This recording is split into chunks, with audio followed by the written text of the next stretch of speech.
क्यों आवश्यक है घर में भगवान सत्यनारायण की पूजा? भारत में हिंदू धर्मावलंबियों के बीच सबसे प्रतिष्ठित व्रत कथा के रूप में भगवान विष्णु के सत्य स्वरूप की सत्यनारायण व्रत कथा है।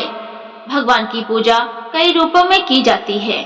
उनमें से उनका सत्यनारायण रूप इस कथा में बताया गया है।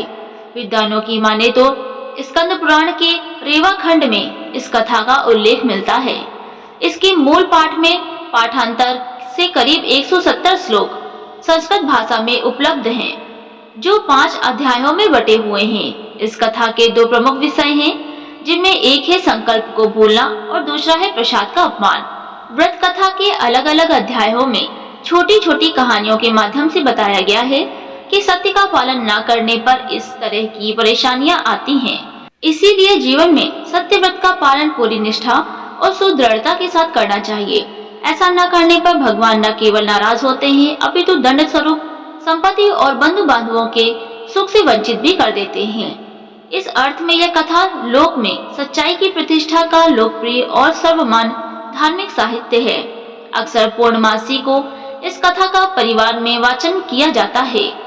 अन्य पर्वों पर भी इस कथा को विधि विधान से करने का निर्देश दिया गया है। सत्य को नारायण के रूप में पूजना ही सत्यनारायण की पूजा है। इसका दूसरा अर्थ यह है कि संसार में एकमात्र नारायण ही सत्य है, बाकी सब कुछ माया है।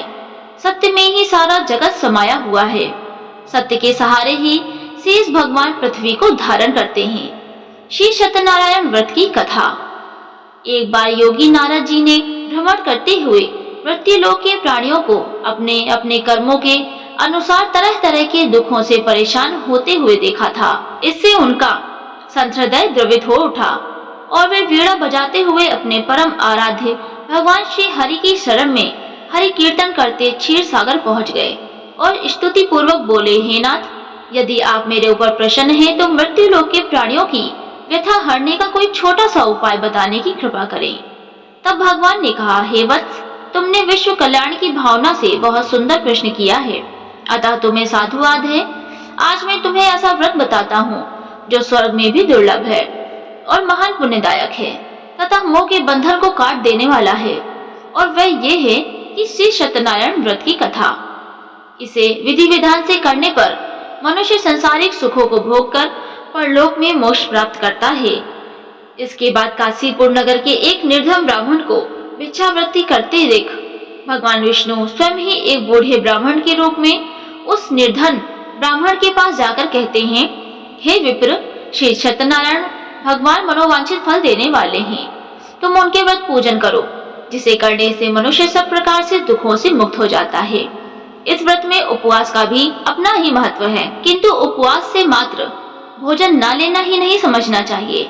उपवास के समय हृदय में यह धारणा होनी चाहिए कि आज श्री सत्यनारायण भगवान हमारे पास ही विराजमान है, अतः अंदर व बाहर शुचिता बनाए रखनी चाहिए और श्रद्धा विश्वास पूर्वक भगवान का पूजन कर उनकी मंगलमयी कथा का श्रवण करना चाहिए।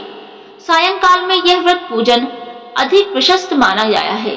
श्री सत्यनारायण की कथा बताती है कि व्रत पूजन करने में मानव मात्र का समान अधिकार है, चाहे वह निर्धन धनवान राजा हो या व्यवसायी, ब्राह्मण हो या अन्य वर्ग, स्त्री हो या पुरुष। यही स्पष्ट करने के लिए इस कथा में निर्धन ब्राह्मण, गरीब लकड़हारा, राजा उल्कामुख, धनवान व्यवसायी, साधु वैश्य, उसकी पत्नी लीलावती, पुत्री कलावती, राजा तुंगध्वज एवं गोपगणों की कथा का समावेश किया गया है। कथा सार ग्रहण करने से यह निष्कर्ष निकलता है कि जिस किसी ने सत्य के प्रति श्रद्धा विश्वास किया, उन सबके कार्य सिद्ध हो गए। जैसे लकड़हारा गरीब ब्राह्मण, उल्कामुख गोपगणों ने सुना कि व्रत सुख, सौभाग्य, संतति सब कुछ देने वाला है, तो सुनते ही श्रद्धा, भक्ति तथा प्रेम के साथ सत्य व्रत का आचरण करने में लग गए और फलस्वरूप यही लौकिक सुख भोग कर परलोक में मोक्ष के अधिकारी हुए। साधु वैश्य ने भी यही प्रसंग राजा उल्कामुख से विधि विधान के साथ सुना, किंतु उसका विश्वास अधूरा था, श्रद्धा में कमी थी। वह कहता था कि संतान प्राप्ति पर सत्यव्रत पूजन करूंगा। समय बीतने पर उसके घर एक सुंदर कन्या ने जन्म लिया। उसकी श्रद्धालु पत्नी ने व्रत की याद दिलाई तो उसने कहा कि कन्या के विवाह के समय करेंगे। समय आने पर कन्या का विवाह भी हो गया, किंतु उस वैश्य ने व्रत नहीं किया। वह अपने दामाद को लेकर व्यापार के लिए चला गया।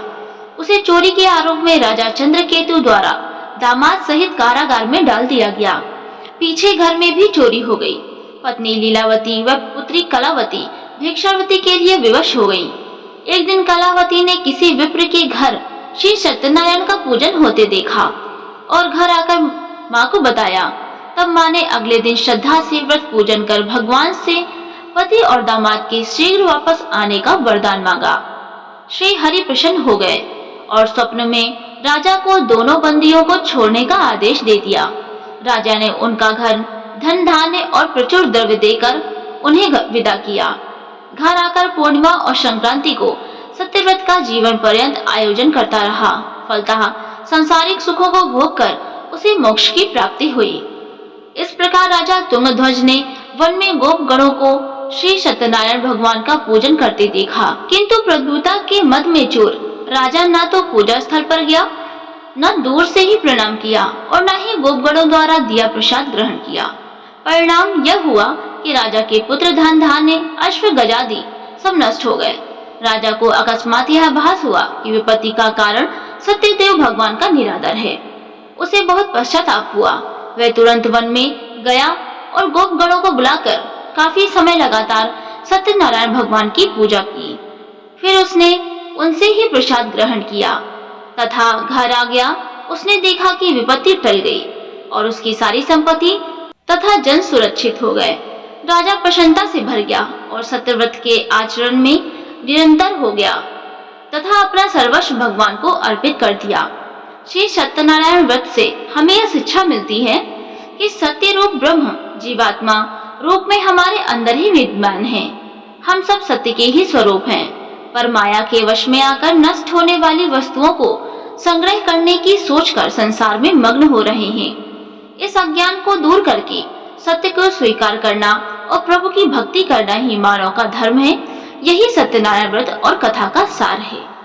दोस्तों, उम्मीद करती हूँ यह सत्यनारायण की कथा आपको पसंद आई होगी।